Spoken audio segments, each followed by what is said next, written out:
नमस्कार दोस्तों, मैं अंकुर उपाध्याय स्वागत करता हूं आप सभी का एक बार फिर से अपनी नई वीडियो में। दोस्तों, बड़े लंबे समय बाद आज एक केमिकल स्टॉक बड़ी तेजी से ऊपर आता हुआ दिख रहा है और वो है आरती इंडस्ट्रीज। बहुत बड़ी करेक्शन हम सभी ने देखी है, आज अचानक से मूव आ रहा है। क्या ये ट्रैपिंग है या फिर हकीकत में कुछ एक्शन डेवलप हो रहा है? ऐसे में इन्वेस्टर्स को क्या करना चाहिए, इसके बारे में मैं आप सभी के साथ इस वीडियो में बात करने वाला हूं। साथ ही साथ अगर आप नोटिस करें तो ट्रांसफॉर्मर एंड रेक्टिफायर्स का स्टॉक आज फिर टॉप गेनर की लिस्ट को लीड कर रहा है, 0.9% ऊपर है। और आपको याद होगा फ्राइडे जब ये स्टॉक ऊपर था 13%, तो मैंने आपसे डिस्कस किया था कि मूव बड़ा आ रहा है, बहुत करेक्शन के बाद आ रहा है, बड़े वॉल्यूम्स के साथ आ रहा है, ये कंटिन्यू होनी चाहिए तेजी थोड़ी बहुत। और अगर आप एक हाई रिस्क इन्वेस्टर ट्रेडर है, इनफैक्ट इन्वेस्टर तो लंबी अवधि का होता है, ट्रेडर है, मोमेंटम प्ले कर सकते हैं, तो मेरे को लगता है यहां पे आप ध्यान दीजिए, कर सकते हो आप। उस दिन भी आपने नोटिस करा करीब 17% ऊपर बंद हुआ था और अभी भी करीब 9% ऊपर है। अब मेरा यहाँ पे कोई फ्रेश ओपिनियन नहीं है, रिस्क लेने वालों के लिए भी नहीं है, क्योंकि मूव बन गया देखो, ठीक है। बट डिस्कस एग्जैक्टली सही टाइम पे आपके साथ किया था, तो उसका क्रेडिट थोड़ा सा ले रहा हूं, इससे ज्यादा कुछ भी नहीं। आगे बात करें दोस्तों, और भी 2-3 स्टॉक्स हैं जो खबरों के दम पर एक्शन में, इसके बारे में भी आप सभी के साथ बात करूंगा। साथ ही साथ एक बड़ी खबर आते हुए दिख रही है, दोबारा से एफडीआई लिमिट पीएसयू बैंक्स में बढ़ाने की बात चल रही है। और ये खबर ऐसी है जो बार बार आ रही है, बार बार जा रही है। इसी के चलते अगर आप नोटिस करें, जस्ट अभी अभी सरकारी बैंकों में वापस से एक्शन लौटा है, जिसकी वजह से बाजार में बैंक निफ्टी हरे निशान में आ गया और निफ्टी 26,000 के पार निकल गया है। सबसे अच्छी बात यही है अभी की।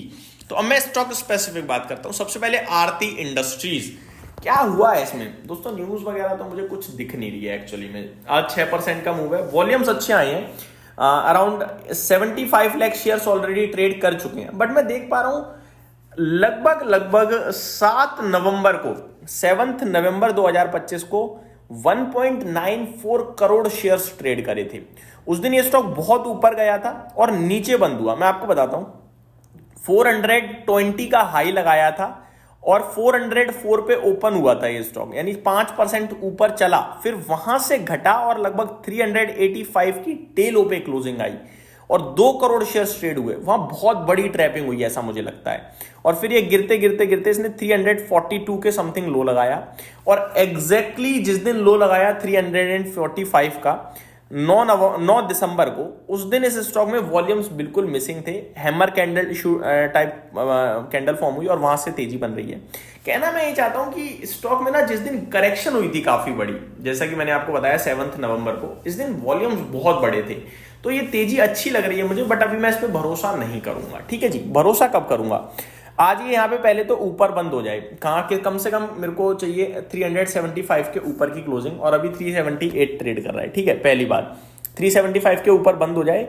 दूसरी बात ये है कि ये स्टॉक बड़े वॉल्यूम्स के साथ डिलीवरी परसेंटेज भी स्ट्रॉन्ग दिखाए 2-3 दिन लगातार, तो फिर मेरा मानना होगा कि इसमें मौके बनेंगे। अभी के लिए आज मूव है, बट इस मूव पे मैं उतना भरोसा नहीं कर पाऊंगा, लेकिन अच्छा लग रहा है मूव। अच्छी बात ये है क्योंकि वॉल्यूम्स अच्छे आ गए हैं अभी, अब और आएंगे तो और मजा आएगा। दूसरा स्टॉक है ट्रांसफॉर्मर एंड रेक्टिफायर्स।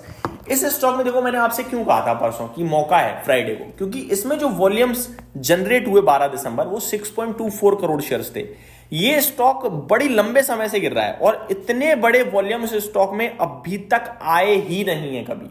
तो नीचे इतने बड़े वॉल्यूम्स का आना, डे हाई पे क्लोजिंग, और डिलीवरी परसेंटेज ज्यादा नहीं थी लेकिन वॉल्यूम्स इतने ज्यादा आना, मेरे को लगता है, और ऑलरेडी काफी करेक्टेड था। अब हम कहते हैं हमेशा जब बॉल ऊपर से फेंकते हैं तो नीचे से उछलती है, तो ये उछाल भी कम से कम 20-25% का हो सकता था। यही मेरा व्यू था, इसीलिए मैंने आपके साथ डिस्कस किया और वो सफल रहा एकदम। अगर आप नोटिस करें 2 दिन में ये स्टॉक 241 से 305 रुपए का हो चुका है, तो बढ़िया मूव बन गया है इसमें।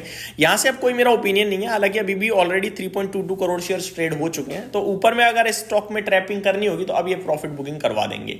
बट अभी मेरा कोई ओपिनियन नहीं है इसमें। अगर किसी पे है तो ट्रेलिंग स्टॉप लॉस के साथ कैरी करें।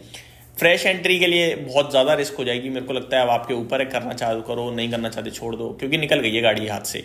और कोई बेचने जा रहा है तो मैं कहूँ बेचूंगा, बेचने के लिए नहीं कहूँगा, आप ट्रेल करते चलो स्टॉप लॉसेस के साथ। फॉर एग्जांपल अगर अभी के बात करें तो अभी मेरे हिसाब से आपको स्टॉप लॉस जो रखना चाहिए अपना, सबसे नियर बाय जो बन रहा है, वो एग्जैक्टली देखा जाए तो स्टॉप लॉस पे ही खड़ा है, 20 EMA के पास खड़ा है अपने 5 मिनट की कैंडल पे। बट मेरा मानना है 5 मिनट की कैंडल से ज़्यादा इंपॉर्टेंट रहेगा आपके लिए थोड़ा सा नीचे स्टॉप लॉस लेके जाएंगे, थोड़ा लंबा है वही रखना पड़ेगा 273 का, और थोड़ा छोटा देखोगे तो 291 का भी रख सकते हो आप।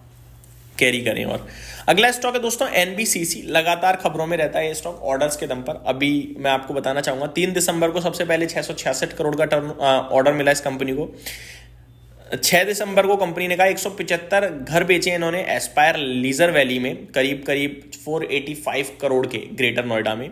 और 11 दिसंबर को खबर आती है कि 289 करोड़ का एक और ऑर्डर मिला है इस कंपनी को। आज 5% की तेजी देखने को मिल रही है, बढ़िया मूव दे रहा है 115 पे। 2.2 करोड़ शेयर ट्रेड हो चुके हैं, बहुत अच्छा लग रहा है स्टॉक। मेरे को लगता है और भी यहाँ से स्ट्रेंथ दिखा सकता है, बट स्टॉक ना ऊपर उछलता है फिर गिर जाता है, एक रेंज में फंसा हुआ है, इसलिए कुछ करने के लिए नहीं बोलूंगा मैं आप सभी के साथ। तो ये मेरी तरफ से आपके लिए स्टॉक्स थे जो आज एक्शन में आते हुए दिख रहे हैं। वहीं 2 जो आईपीओ लिस्ट हुए थे उसमें वेकफिट स्टार्टिंग नेगेटिव साइड पे करी थी, बट अभी अपने इशू से 2% ऊपर निकलता हुआ दिख रहा है। ये मेरी तरफ से अपडेट थी। Thank you so much for watching this video. Have a great day guys.